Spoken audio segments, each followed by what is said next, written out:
Okay, hello everybody. And I see we have a good number of attendees already, and I hope more will trickle in as we go along. But in the interest of time, and also because I'm quite a fan of wrapping up Zoom events in an hour or maybe a little over, but not much more than that, I am going to begin. So, hi everyone, and welcome to Women and Gender Studies Abolition Read. I'm Deepthi Misri. I'm a faculty member in Women and Gender Studies, and my pronouns are she, her, hers. We have gathered here to discuss Akwaeke Emezi's recently published young adult novel, Pet, which I hope many of you have read, and it's also okay if you haven't read it, because I'm going to give you a quick overview. So this is a novel that uses the medium of fiction to explore alternate visions for justice in a world without prisons. The novel opens in a town named Lucille, which is first introduced to us as an idyllic society. Lucille is run by angels who have, and I'm quoting from the novel, who took apart the prisons and the police, who took the laws and changed them, and who tore down the horrible statues of the rich men who'd owned people and fought to keep owning people. End quote. In this town, where monsters are said to no longer exist and angels run everything, a monster nonetheless surfaces. And the monster must be hunted by the young protagonist, a Black trans girl named Jam, and her cis masculine friend Redemption, and in the company of the titular character of Pet, who is a non human justice seeking creature that is called up from a painting created by Jam's mother, Bitter. A little bit about Emezi, and that's just some context for you. Kwame will be speaking about the novel, and so I just wanted to sort of note some just the broad contours of the novel. Akwaeke Emezi is a non-binary writer born in Nigeria of Igbo and Tamil heritage, and who, to draw on their own self-description, now lives in liminal spaces. The United States is one of those spaces, and Emezi notes that this is their most American novel, the previous one moving between Nigeria and the US.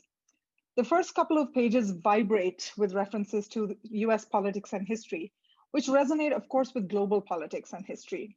As some of you will know, even as we speak, Nigeria is currently seeing massive youth-led protests against police brutality. And Emezi is actively following that conversation as well. I know this because I follow their Instagram and I'm on sort of intimate terms with Emezi's preoccupations as a result of that. So there is perhaps a transnational dimension to the abolitionist visions laid out in the novel as well that we can just keep at the back of our minds. I want to say a few words about the inspirations for this event. This event was inspired in part by the activism of BIPOC students on our campus after the killing of George Floyd this past summer and the nationwide efflorescence of protests calling for a defunding of the police, which was a long-standing demand of feminist abolitionist activists like Ruth Gilmore and Mariam Kaba. And many of you who are students here have read the work of Gilmore and Kaba in your classes, including in my own class. I'll just give a sense of how the event will go. Dr. Holmes will sort of offer some preliminary thoughts, and we'll have a first round of discussion based on some questions that I will ask Dr. Holmes. And then we will hear briefly from one of our CU students, Leanna Looney, to hear how BIPOC students have been working towards abolitionist goals on our campus and how we can support these efforts as students, faculty, and staff. Now to introduce our main guest, Dr. Kwame Holmes. Kwame Holmes is director of the Kingston Housing Lab and a scholar in residence in the Human Rights Project at Bard College. He's a critical geographer, historian, and cultural critic with a particular interest in the emotional politics of urban development and inequality. Dr. Holmes has also served as faculty advisor with the Bard Prison Initiative. He also has a connection to CU, as many of you will know, having served as a faculty member in the Department of Ethnic Studies until quite recently. So we are thrilled to have you back here with us, Dr. Holmes. Welcome. Dr. Holmes' pronouns are he, him, his. So we'll turn to the novel now, and I think we're doing good on time. And to begin, Kwame, I'm going to quote Akwaeke Emezi from a recent interview in Teen Vogue, which has sort of emerged as a kind of feminist Bible of sorts in our popular culture, where Emezi says that step one of making a new world is that you have to be able to imagine it. That's where storytellers come in. And so let's begin by just talking about your assessment of this novel. In what ways does Pet succeed in creating a vision of an abolitionist world, is this an abolitionist novel? Maybe we can even begin by asking, what is abolition? So your thoughts. Thank you so much, Deepti, for that warm introduction, and thanks to Women in Gender Studies for inviting me back to see you. It's so nice to see so many familiar faces, colleagues and friends, and I'm just really pumped to have this conversation with you all. Yeah, abolition is a word that has been really popularized in the last year, as I think in the wake of George Floyd, Breonna Taylor's murders, and so many other acts. But this past year seems to have moved us from um, Black Lives Matter to abolishing the police. And so I wanted to start by talking about abolition. And please forgive me for being a little historian and a bad philosopher, but I just want to do my best here. So I think one way we can approach abolition is as a rethinking of the social contract. So if we go all the way back to Locke and those early Enlightenment thinkers who advanced the idea that in order to enter into a civil society, man, and I think that's who Locke is referring to, must surrender some liberties or free will in exchange for awarding the state a set of regulatory powers that are meant to protect those liberties. And that protection of those liberties for these Enlightenment thinkers was the way in which we became man, right? Subject, not object, man, not animal. And for Enlightenment thinkers, there's always this anxiety that men will merge with this object. And especially when, in the case of women and enslaved people, that object other was also a human that had been robbed of agency. So the social contract wards off that anxiety by protecting those rights, life, liberty, and happiness at a cost, right? Awarding the state some regulatory power. And one of those powers is the authority to punish those whose behavior violates those same enshrined rights. That's the reason for government, right? That it can not just protect us from the state, but from each other. So we have the development of the criminal and civil law and the eventual production of a criminal justice system. And earlier I mentioned that within Enlightenment thought, there's this sort of anxiety that man will be merged with the objectified other, be it animal or the enslaved. And the criminal justice system does a similar work for us as citizens. It makes sure that we know who the non-citizen is, who the exiled other is, through the marker of conviction, right? The establishment of guilt. So we're also sort of always reassured that the criteria for determining who that other is fair and objective, that we can set aside any of the real details about what's going on in the courthouse. Justice's blindfold kind of becomes our own. And even when we're part of social movements which seek to document and reform police behaviors or criminal justice systems or mass incarceration through, say, like documentaries like 13th, or even the news programs which detail the brutalities of police behavior, that those produce a kind of a light that's so bright, it's also blinding, right? Which is a reference to the end of the book. And we still don't really see or know the experience of the criminalized other or the exiled other. There's a distancing that still occurs, but now it's for the sympathized object. So abolition moves us away from othering, which is different than the end of stigma and the end of marginalization. And I want to say that one more time. Abolition moves us away from othering, which is different than stigma and marginalization. To end othering is to move towards relationship and intimacy with those who we currently disavow any connection to.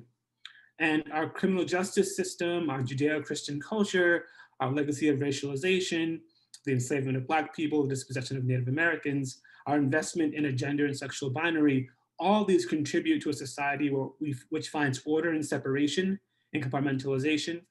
And criminal justice is just one permutation of this trend. So an early premise of abolition is the work of interrogating our defenses against relationship with the disavowed other by recognizing it as disavowed parts of ourselves, and then working to create spaces where others can do that work as well. And when we're ready, moving toward identifying what we share with the disavowed other. In the context of prison abolition or the police, abolition work starts with recognizing that there's no such thing as a criminal.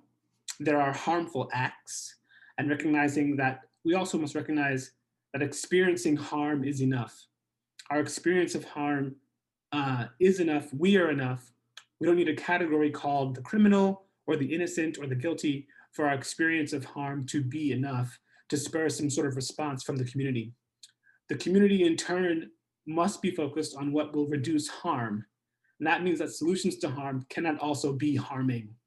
So abolition recognizes that harmful acts are all that there is to engage, and that we must respond in ways that do not advance harm.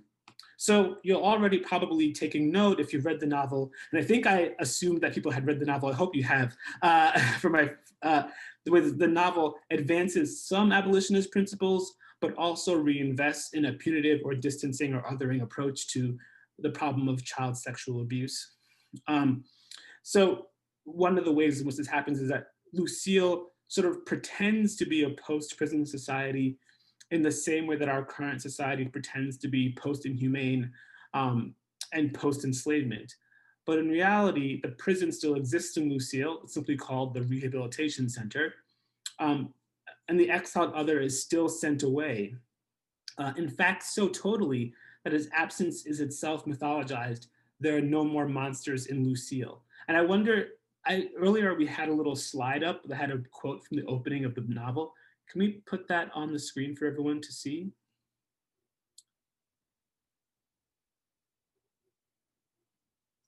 So just to reinforce this idea, it says, it was the angels who took apart the prisons and the police who held councils prosecuting the former officers who shot children and murdered people, sentencing them to restitution and rehabilitation. Many people thought it wasn't enough, right? And so then there's a narration of revolution, right? So the angels banned firearms. They took the laws and changed them.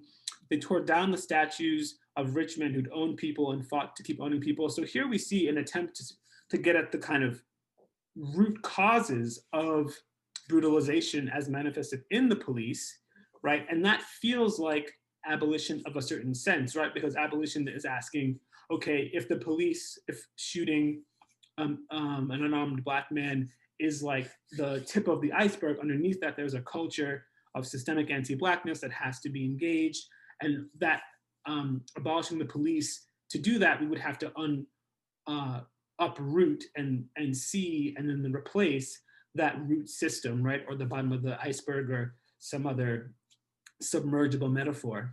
But the kind of key for my, I think, critique of the novel is this passage. The angels believed and the people agreed that there was a good amount of proper and deserved shame in history, and some things were just never going to be things to be proud of. And what I would like to suggest is that abolition is not a place for shame, which I would define as actually making something unseen, that which is shameful is too horrific to be seen. Abolition is about guilt, because with guilt there can be an acknowledgement of what's happened, but shame is something slightly different. And we can tell that Lucille runs on shame because of this passage. Instead, they put up other monuments. Some were statues of the dead, most of the children whose hashtags had been turned into battle cries during the revolution. And we can talk about this a bit more in the Q&A, but the replacing of one symbolic ideal with another is not abolition, because there's still quite a bit of distance between us, regular people, and the idealized heroes. And we see within the novel that there are profound consequences for that, because it is in fact an angel or a hero who ends up committing an act of sexual violence against a child. And so we have to really put pressure upon abolition as replacing one system with another, instead of moving towards recognizing what it is that we share, even with our most disavowed or distanced other. Um, so, yeah, I don't know if should do Valerie, you have perhaps you can more unshare the screen. next question. Yeah, we can. And Valerie, you can stop sharing I that want for to the make sure time we're being, keeping track unless of time. you want to. Is that like Yes, thank you. Perfect. Very okay? well timed. So, I mean, yeah, and we can come back to a lot of this, right? Like, I'm also kind of, you pointed to the fact that, you know, the sort of like monster is the very kind of figure who comes up in defenses for sort of, you know, beefing up the police, right? Which is the child abuser or the sort of like molester. And so maybe later on we can talk about the significance of that as well in a little more detail. But you know, our next sort of moving on to the next part of the conversation, I also wanted to invite you, Dr. Holmes, to speak to abolition as a queer and trans issue. You know, those dimensions of abolition work, which are sort of longstanding, and also then offer your comments on PET. You know, the sort of queer and trans vision underlying the concept of justice in the novel. So, you know, we know that this is a novel that sort of was published under sort of an imprint of Penguin Random House that's very invested in sort of like diversity and inclusion. And, you know, you see that sort of very refreshing world in this novel, right? The protagonist is a Black trans girl. You know, there's sort of, the families are all sort of like people of color. You see sort of like, you know, non-traditional family formations. You see people with disabilities show up in sort of, you know, not in the usual stereotypical ways in this novel. So it does very well on that count in terms of providing young readers with this sort of like, you know, with the world actually as it exists already, right? But doesn't find its way into fiction. But beyond sort of like, you know, having queer and trans characters in the novel, represented in the novel, is there, you know, do queer and trans, critical queer and trans politics also animate, you know, the vision of abolition outlined in the novel? Yeah, I mean, and again, I'm a little bit ambivalent about the abolitionist politics of the novel. I think it both is and isn't. But I think Yes, it's an attempt. attempt, and I think the question of whether uh, abolition is a subject of queer or trans theory or thinking is really depends upon like what vision of queer or trans we're enacting. If we're thinking about trans as maintaining a gender binary across which people traverse from one fixed point to another, um, then like it's still a critical identity position that deserves protection. But I'm not sure if that actually speaks to an abolition politics. What is very interesting though about the novel is that how it approaches Jam's identity. So Jam is a trans girl within the novel, and but the novel doesn't treat her identity as something around which there would be any mystery, let alone even any controversy. Um, there's no sense that her gender identity is any different than any other gender identity. And there are some incredible technological innovations to set some time in the future, right, that are discussed and that are normalized, which animate her transition. And so maybe Emezi is sort of creating a world where there's no longer any distance between cis and transgender presentations, and coming into a gender presentation or coming of age as a gendered subject has lost any sense of mystery, right? So I mean, literally, they are like, here's the hormones, and there's a series of surgeries that are all quite automated and technological, and have, I think, no sense of mystery, and that is really different from how we currently engage with gender presentation. because I think if, and I remember what happened to me in my puberty, right, which is that any other gender presentation different that was not like mine, I became anxious about, and I thought of as kind of monstrous, right? And so we can see that anxiety in our popular culture, as represented by like vagina dentata, right, or the constant allusion to the phallus as a sword that pierces, um, and so I don't think those kinds of stories would exist in the world of pet, where machines really automate the introduction of hormones. There's no sense of mystery around the gendered other. This lack of mystique and the potential lack of terror slash desire that emerges from that mystique is arguably abolitionist, because abolition is a process and a practice which also destroys the mystique and symbolic power of the courtroom. That the courtroom will reveal what is hidden, and in that revelation there is satisfaction and comeuppance and vindication. Um, and that's one of the things which really animates our attraction to the courtroom, as in a kind of libidinal sense. I think about this, and whenever I watch videos of courtroom scenes, and there's a family whose loved one has been tragically murdered, right? And the moment where the jury announces the guilty verdict, we see the loved one's family sort of exult, in real joy and pleasure. But of course, when we think about it, like their loved one isn't coming back. Um, the pleasure comes in that their desire for revenge has been brought to light. But because revenge is shameful, it's brought to light under the cover of the courtroom's objectivity. So a feminist or queer project which seeks to demystify gender, rather than reify its symbolic power, does practice abolition in the same way that abolitionist approach to criminal justice would try to demystify the criminal, um, and and to uh, neuter the satisfaction we get from the punishment of the criminal.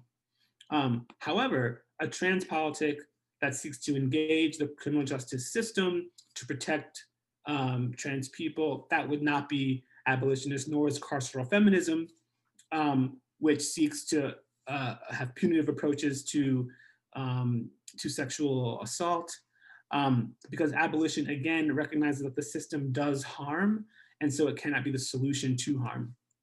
Um, Perhaps what's most abolitionist about queer existence then is that queer as it was once defined as a disruption of binary, as the uncertain liminal space between, is a metaphor for how all of life would have to be lived in a truly abolitionist society, by which I mean the novel keeps saying, quote, so that nothing like this will happen again. That's not abolition. Abolition isn't that nothing like this will happen again. That's our society's fantasy, that if we punish enough, the crime will stop. Rather, abolition says we can survive whatever happens because we aren't what happened. We are change, we are process, and no feeling is permanent. And so queerness, as it was once defined, is profoundly abolitionist. But I wonder about whether that radical potential remains. And we can think about that in terms of how the novel deals with the moment of confession, right? When Hibiscus, who is the monster, who they're seeking out, confesses to having committed a sexual crime with a minor, and there's this creature called Pet, right? Pet is the character who Jam, the protagonist, draws out of her mother's painting.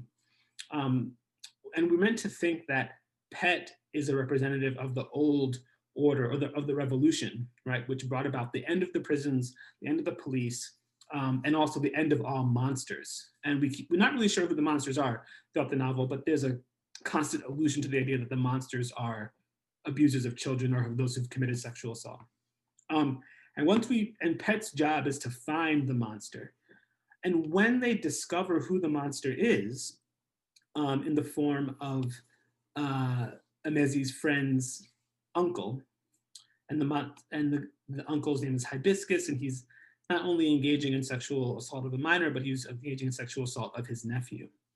And there is a moment where Hibiscus tries to explain his behavior. He tries to talk about his urges for sex with a minor, and he begins to speak in that way. And as readers, we're automatically, there's an attempt to make a connection between us and the monster, right? We may not have ever had the desire to have sex with a child, but we do know what it's like to have an urge, which, if we fulfilled it, would be the end of the world, would be destruction to other people's lives. We can, as soon as Hibiscus begins to explain himself, there's a possibility of the closing of that distance between us and the monster. But the pet character refuses that, forecloses that, right? And instead brings the blinding light of justice, which forces Hibiscus to confess what he's done. But there's no longer an explanation that could create a connection between us and him. He, in fact, the character becomes uncommunicable with. He almost becomes a love that dare not speak its name.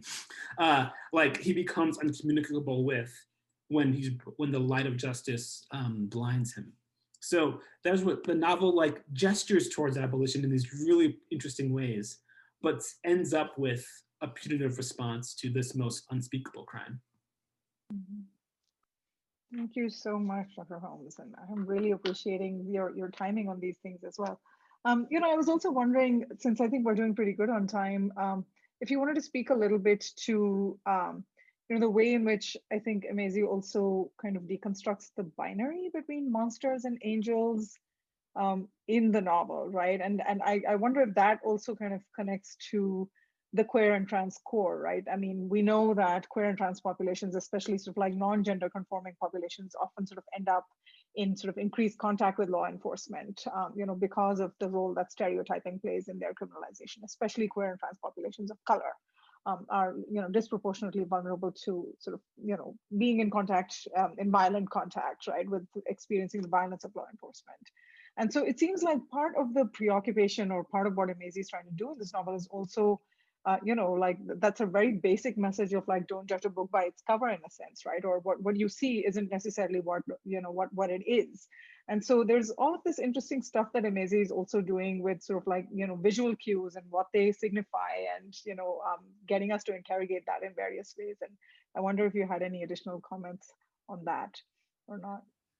Yeah, definitely. I mean, the pet character is another way of thinking through this, because the pet character, um, when it comes out of the painting, is constantly covered in smoke, and like smoke speaks out of its mouth. It has these horns. We're meant to, I think, imagine it and as a demonic character, or meant to associate it with what's demonic.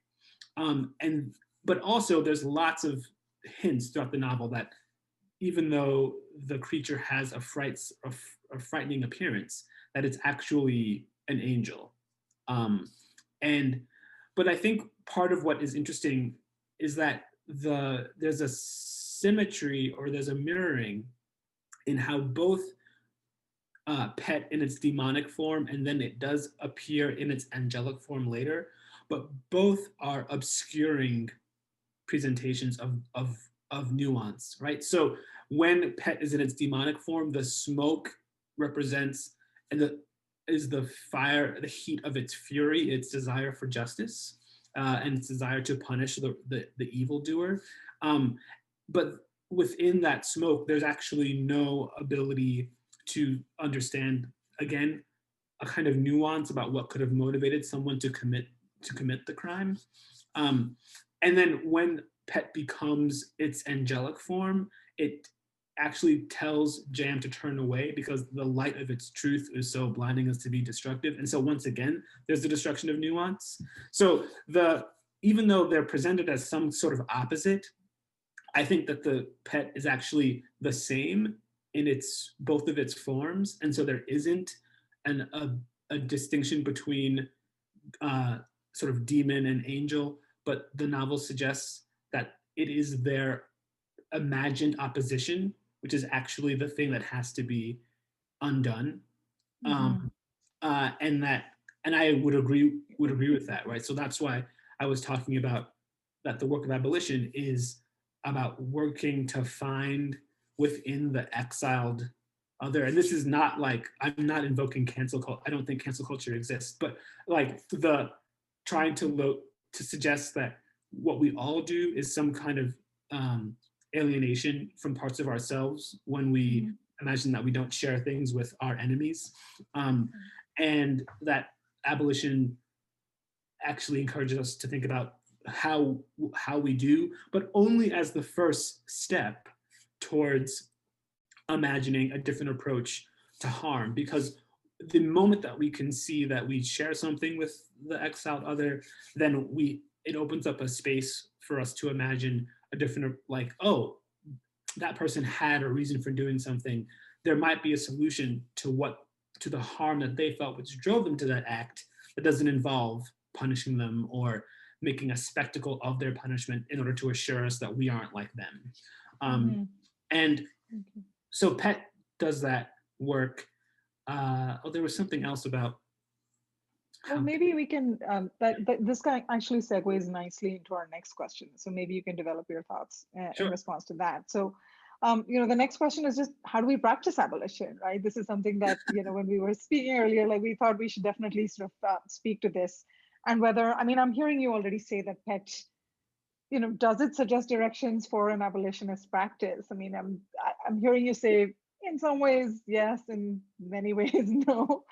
Do you want to just elaborate a little bit on what is abolitionist practice and how do we do that? And then we'll bring in our students from at CU Boulder who are also sort of working in that direction to share their thoughts and give us an overview of their work.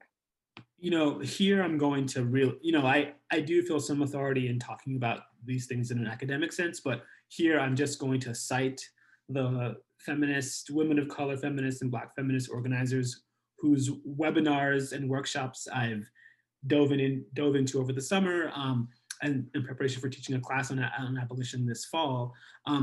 And here I'm thinking particularly of Mariam Kabe and Mia Mingus and Elliot Fukui. And their work makes it really clear that the first thing to do to practice abolition is to slow down. That our criminal justice system, our capitalist system, is really predicated on instant gratification and on an unwillingness of us to sit in discomfort. And so that's the first step, is to recognize that we would really all have to slow down and ask less of the state to handle conflict for us. So it's a slowing down and it's a growing up, because right now we sort of allow the criminal justice system to infantilize us, and we actually ask for it too. We sort of say, can you just handle this mess? Because I need to go to work, I need to pay off this mortgage, I need to pay off this student debt, I need to buy those new shoes, and I actually don't have the time to go to a weekly meeting where we go through, okay, here's where the harm that was done in our community, the person who did it did it for these reasons, the processes which would eventually bring the harmer and the person who's been harmed to some kind of resolution. Those take enormous amounts of time. They take community investment. And so we, instead of engaging in that, we simply ask for these other institutions to handle it for us. And so to practice abolition, we have to slow down. We have to really also ask the question, what helps someone who's been harmed? And that means we have to be willing to talk. Again, wait until a person who's been harmed is able to talk, feels safe talking, and then to really interrogate what would help this person recover from their harm. The answer might, over time, immediately, the answer might be, I want that person to be punished and hurt. Over time, that could be a different answer. And I think and so making a space where the person who's been hurt can express what would actually help them, not just in the immediate, but in the long term. And then trying to do everything we can to produce that response to their need. And then similarly, the person who's been harmed, suggesting that they have a need as well. And I think what's really helpful, particularly about Mia Mingus's work, is she points out that like it's once a crisis has happened, once the act has happened, it's really tough to intervene with the harmer at that point, right? But that our work is to constantly intervene at the early signs of potential harm. So in the case of rape culture, being willing to hold our friends accountable when they make casually misogynist comments.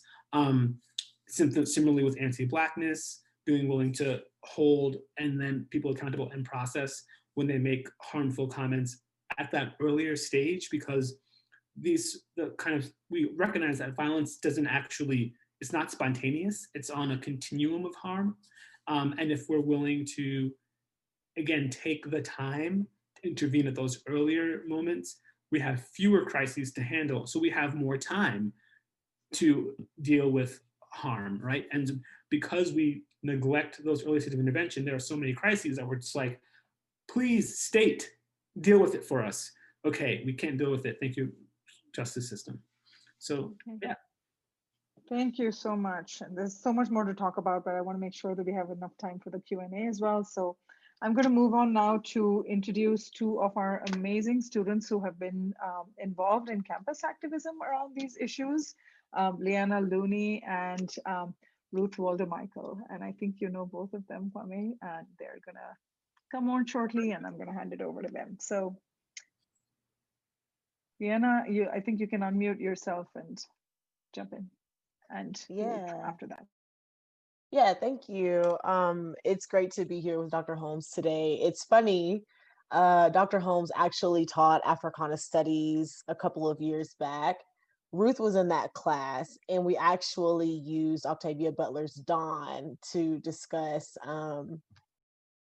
what does freedom look like? What does it mean to be under the empire of someone else's, or some things in that case, something else's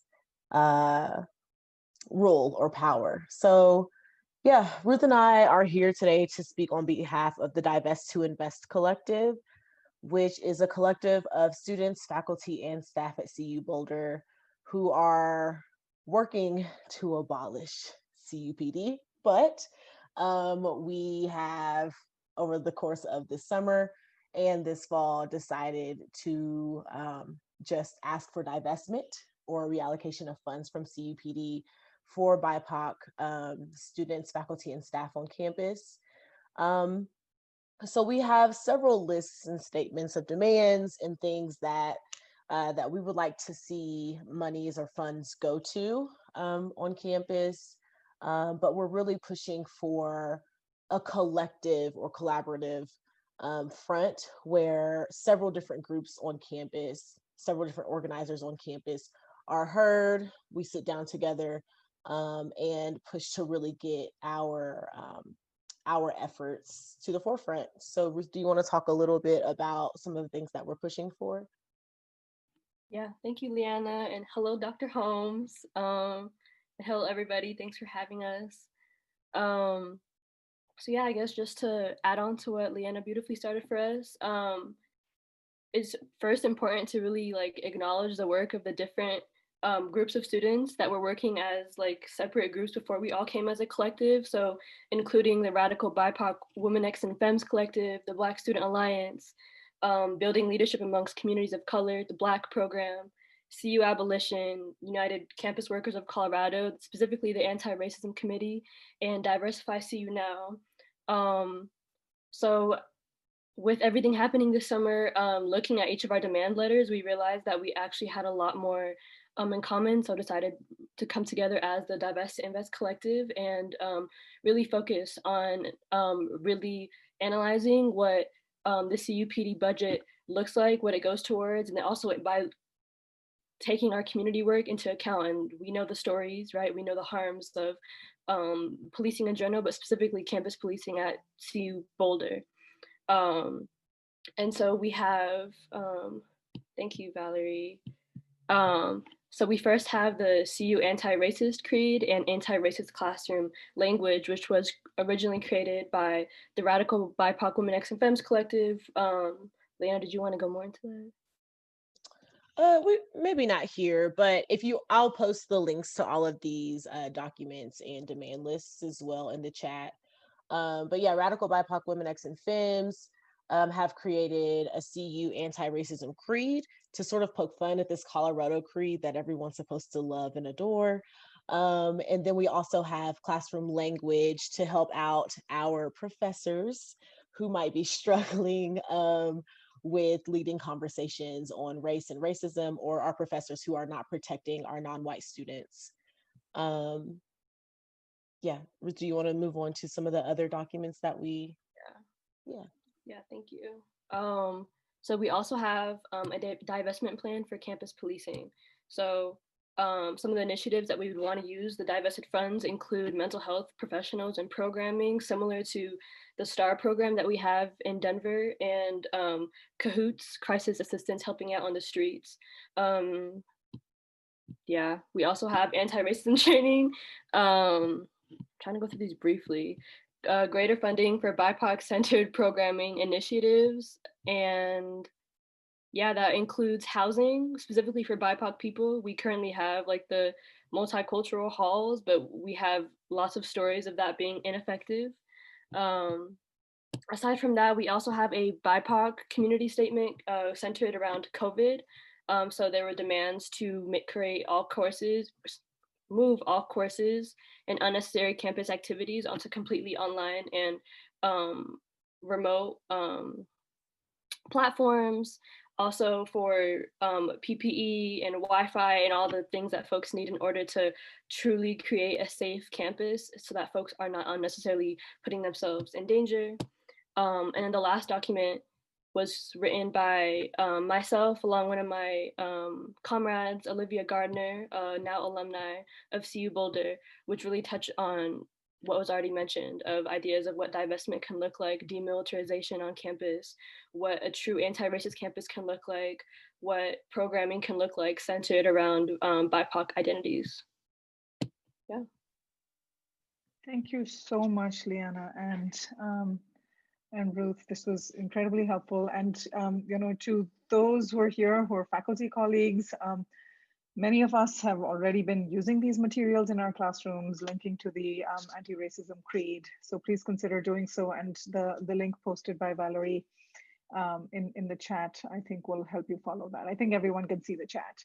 And so you can follow these efforts and keep close track. Thank you so much. So I'm gonna now open it up to the Q&A. Those who have questions can, I think, either sort of post it in the chat, or perhaps you can unmute yourself and just jump into the conversation. So let's open it up. Questions, comments, thoughts.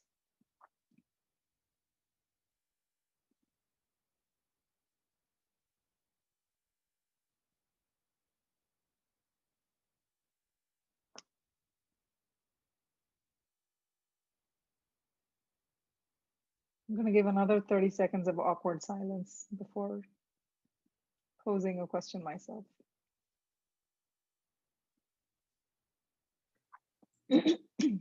Someone's Thank just you, Liana. unmuted.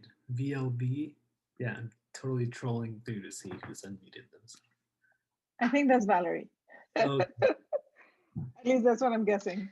Lau can't That's my unmute. second account. I see. So we have to sort of, you'll have to post your question. Can you, Valerie, can you unmute Lau for a second? But it seems like this may not be the way to do it. I think it worked, Dipti. Yeah, I think it worked. I think you had to ask for permission, but thank you. Hi, Kwame, okay. So great to see you. I'm super excited that you're here and your amazing analysis and just sharing your thoughts on abolition and on this book, which honestly I have yet to read. So I'm getting there soon once I get my copy. But I did want to just ask a question / I guess give a comment on something that really stood out to me in your comments of this notion of, well, two things, I guess. The system must be replaced and rather not fall into this sense of repetition. And something that I've been reading in my work is this notion that repetition really limits us to actually mobilize towards places of recuperation or recovery or healing, as you were kind of talking a little bit. So I'm wondering if you can talk a little bit more about either how that plays a role in the book or just in your general thoughts of how we do that through abolition, through disability justice, through, queer and trans liberation movements that you spoke about. And so, where is the space of recuperation for us to even begin to engage in when we're so stuck? Maybe some of us are stuck in this sense of repeating our behaviors or repeating the harm or repeating the we don't got time because, let the state do it, if that makes sense. It's kind of a broader question. Yeah, I might need a little bit of time to think about I think the question of the repeat offender, like, is the one which is one of the most common responses to any notion of abolishing the police or prison systems, or generally de-institutionalizing, right? I mean, I think if an abolition politic wouldn't just mean the end of mass prisons, but it would mean deinstitutionalizing psychiatric hospitals, maybe even rehabilitation facilities. And of course, whether it's the neurodivergent or the psychopath or the sexual predator, there's a notion that they will simply repeat and repeat and repeat. And the first thing around that is like what I was sort of trying to get at towards the end when I said that abolition suggests that we can handle whatever happens, is it would be nice to replace our investment in perpetual repetition as something that we would avoid, and instead remember that we can perpetually repeat healing. Like if I can literally, I know that we have like cutting is a super stigmatized emotional state, right? Representative of an emotional state. But if I were to actually cut myself every day or once a week, each of those wounds would heal, and so healing is also repetitive, but we don't think about that. We only think about the repetition of harm. And so what I was saying in terms of like the statues being brought down and this being re-raised, that it wasn't so much that it was a repetition, it was that it was a recreation of a idealized symbolic other, whether that was like the white patriarch who is sort of deified and we can't imagine, like, and who we respect for some reason despite their horrible acts, or the idealized, victimized, sympathized for other who we imagine is innocent and who we can actually conceive of the fact that they might have done some harm. But repetition, I think, can be our ally as much as it could be our foe.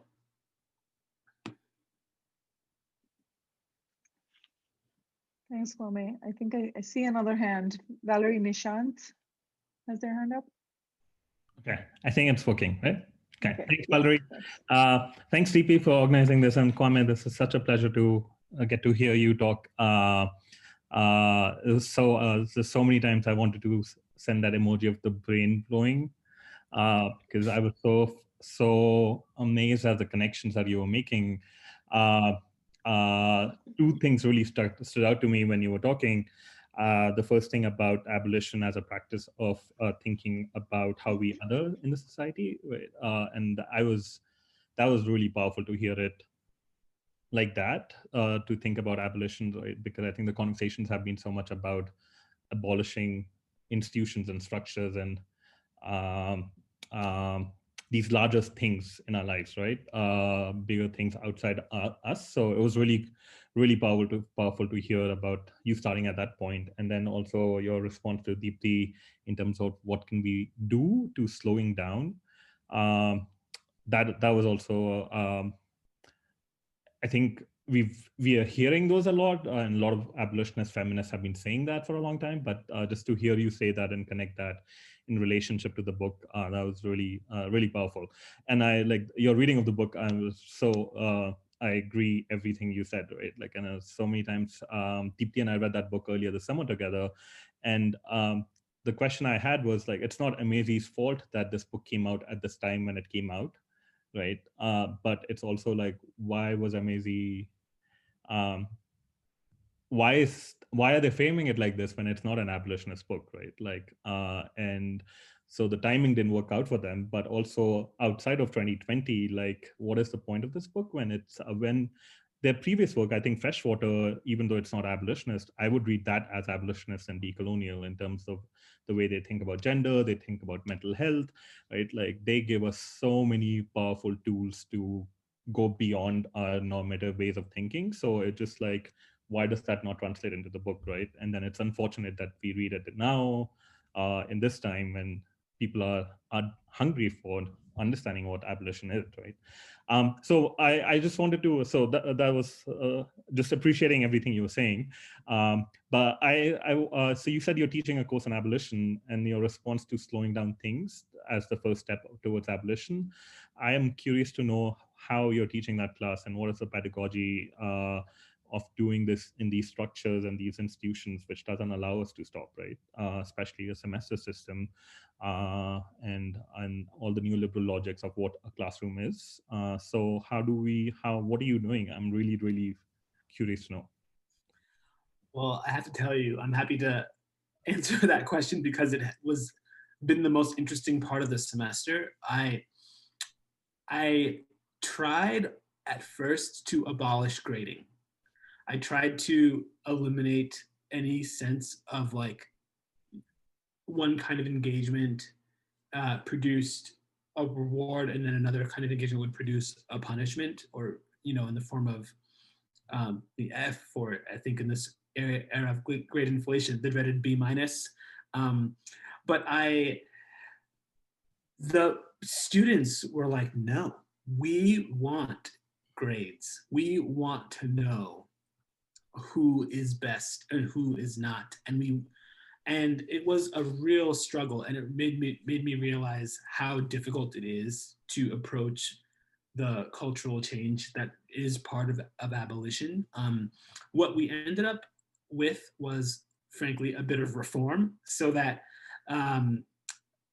so my classes, there's in-class participation and then there's online participation. So I'll ask them a question at the end of every class that people write a response to or engage in some way. Poor Leanna had to grade those when she was my TA. But so what I've done is that I still grade the online participation question, but the students collectively grade the entire class for in-class participation, and this works because it's a 20-person class. And they post publicly their evaluations of the class to our discussion board each week. And then we have conversations about what that feels like. We have conversations about, like, when only 2 people were posting, what did it feel like to rely upon 2 people for the grade for everyone? When more people began to post and some people were, I found, like, I was amazed at actually how harsh students were up to themselves. They were like, I was like, wait a minute, where's the grade grubbing? Like, what, like, I was expecting, like, the result of the complaints that we often will get as faculty members, like people wanting more points for a grade. I thought that would result in people overgrading themselves. But like, now I think that those requests for more points are actually just a desire to be seen as good. and because when they assess themselves, they were so much less confident in their rightness or their goodness. And so and that was a really important, again, analogy, metaphor. I'm not in literature, so sometimes I get those things confused. An analogy for how we rely upon the criminal justice system to tell us who's good and who's bad, and who's a criminal and who's innocent, and that when it would come to actually doing that work ourselves, it might incite all kinds of anxieties. And so the classroom has been a really great opportunity for us to work out what it would mean to evaluate each other in some kind of in a compassionate way, in a non-punitive way. And it's been really interesting. And I do fear that now that we're towards the end of the semester and as we're moving to a remote, just like CU, we've gone remote for Thanksgiving, and I'm suddenly anxious about my evaluation, right? What are they going to say about me on those forms? So I've made adjustments to so that I can be seen, judged as good. But the one last thing I'll say on this is that on Wednesday's class, I have asked them we're going to have a public forum where they will all express any ways that I've harmed them in my teaching of the class. And I really hope that I've created a space where they feel that they can speak honestly about that without fearing reprisal from me. And I've done a ton of work to try to create that kind of a space, and we'll just see. I'm also like, I'm living in terror of what they might say, but that's part of the sitting in discomfort that's abolition.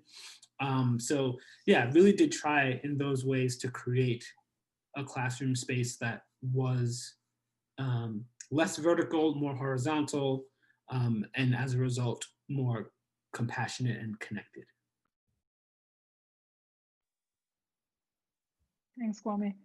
Did you want to offer any thoughts on Nishant's read on the novel itself in relation to Amazi's other work? Oh, I mean, yeah. I think it's interesting to think about the fact that, I think what Nishant was also pointing to is that, abolitionist visions can be laid out in texts that are not about abolition, and sometimes might be even more productively laid out in those kinds of texts rather than a text that very subconsciously takes it on. And I wonder if you wanted to offer any thoughts on the conclusion, right, on the ending, because after Hibiscus is blinded, which is, you mentioned Mia Mingus, the disability abolitionist feminist activist. And I was just thinking, like, just in terms of like the representation of disability, like you see the person in the wheelchair, for example, in the novel, but the punishment for bad behavior is blinding, right? And that's also interesting to think about in terms of like, that's a spectacular moment in the text. But interestingly, there are then all of these sort of like nods that don't sort of come across in the same sort of affective way, towards the end, right? Where we're told that, what will happen to Hibiscus is that, they'll think about what to do with him. They're going to, there's all of this language of like, what about the things we could do to weed out harm before it's done to them, right? So Jam is trying to intervene and trying to sort of like tell Pet, like, no, don't kill Hibiscus. We need to sort of like, we need to think about justice in a different way. And so, then it goes on to, this sort of like the elders in Lucille, or the sort of like wise people thinking about this, right? Thinking about what needs to be done. We intend to help those who need helping, whether they are harming or harmed. And then the quotation from Gwendolyn Brooks, we're each other's harvest, we're each other's business. And so this is what Lucille thinks. But in the novel, like, even though it's kind of like an afterthought, right? Like the dramatic moment is, of course, the blinding. So I wonder if you had any thoughts, and it's an attempt that's kind of deeply compromised, but yeah, I don't know if there's more to say. I mean, I just agree. I mean, I think that, I think the novel is a bit of what I was just describing with my class, right? Like, it makes moves in the direction towards, it can't quite fully let go from the comfort of a punitive conclusion. And like, that's basically all of us, I think, who do abolition work. As I think I sort of tried to explain in terms of the class, right? Like, even I, as the so-called radical professor, was able to let go of some things and also not of some things. And so, maybe part of what we can do as readers is to practice an abolition approach to the novel. It's like, here's what it does, here's what it doesn't do, here's how it advances harm, here's how it sort of works towards away from harm. How, I think the question that would be abolitionist is how might we revise it, and to produce something slightly different. For me, it's that scene where, as I mentioned earlier, Hibiscus starts to talk about why he engaged in these acts, and that scene would go on. That scene would be a long monologue that would be completely unsatisfying it would be deeply unsatisfying to read it. It would be, I would probably want to turn it away, but I think that's sort of the sign of it being of that. So the question is, how could we revise it and take what is started there and produce something that moves us ever closer towards because there's no, like, even the novel as form is not abolition. Like there's not a conclusion, you know, it's, if to remind people of Octavia Butler, you know, what's the opening line of Parable of the Sower? God is change. And I think that's actually a profoundly abolitionist approach. And so the novel as a form, and it's, we're wanting some sort of conclusion, isn't really abolition. And so we could maybe revise it and expand it. There's a question that's come through privately. Do we have time to?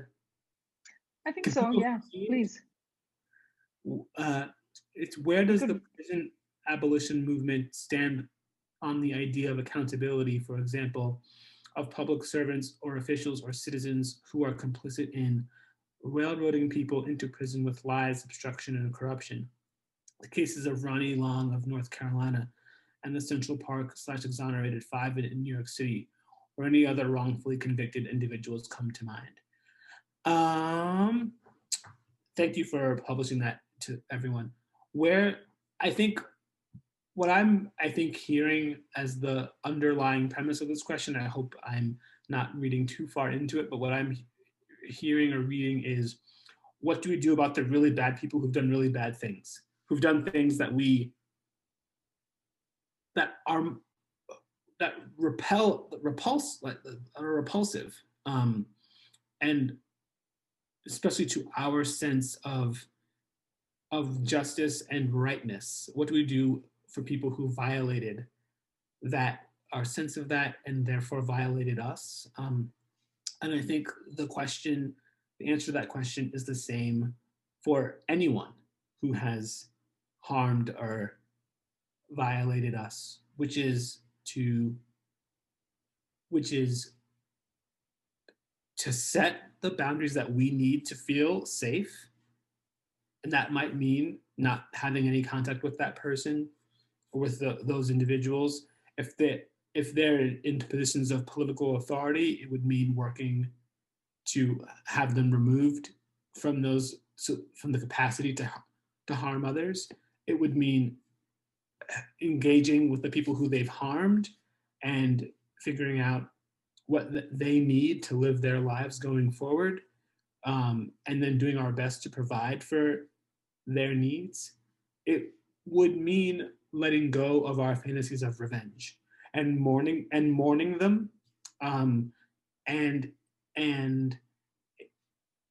finding out what's on the other side of that mourning process of those fantasies of revenge, and recognizing that in mourning them, we've done something really different than the people who then Ronnie Long and the people who prosecuted the exonerated 5.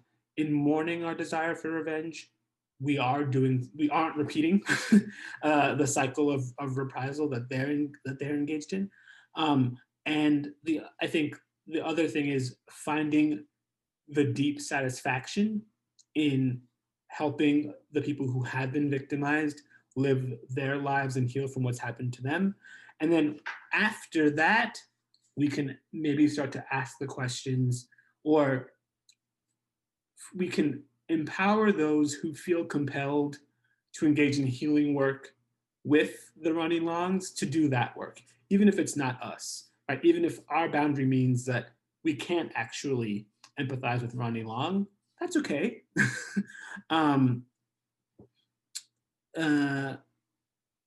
But that's for someone else to do. So maintaining boundaries is so important, but not trying to manage how other people respond to their harm. I'm hearing a question. A student says, I just feel like some people, like child rapists, for example, deserve revenge, but I'm kind of scared to say that to everyone. Well, you're not alone, anonymous student. So you don't have to, it is interesting that you've expressed a concern of being the only one. I promise you, our society is full of people who share that desire for revenge. And I think I am wondering what you would believe would happen if you said that to everyone. Do you feel that they would imagine that you were a bad person?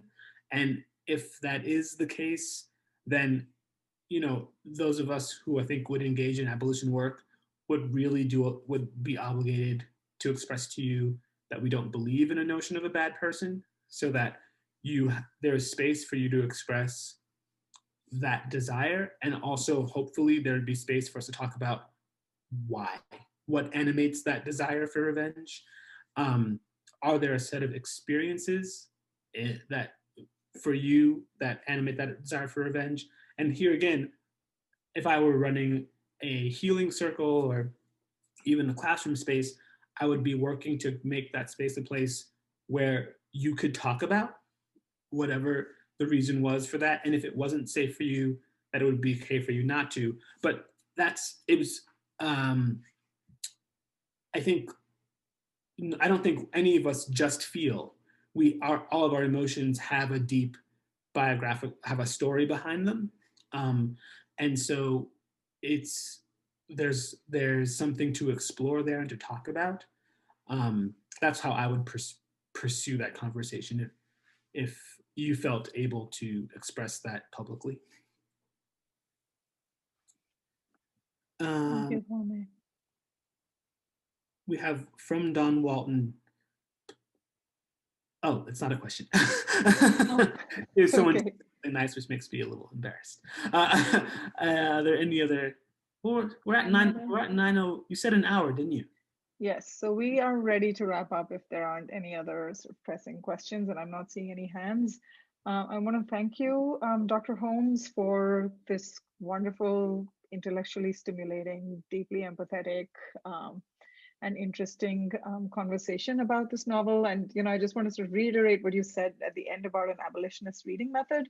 Some of my students are here from a course in feminist fictions that I teach, and you've just kind of given me a lesson plan for Wednesday, which is that we could think about how to abolitionists sort of like abolitionism as a lens of reading texts, right? And so we could think about how a text could be revised and how things could be done differently once we've moved beyond the sort of like moment of critique that I think in the academy we're taught to prize quite often, right? Like critical method consists of like debunking, but what would it mean to move past that? So thank you so much. I echo Dr. Higashida's thanks about this amazing event. And all right, everybody, thank you all for being here. And thanks, everyone. It's so good to see you. Oh my gosh, it's so nice to be temporarily back.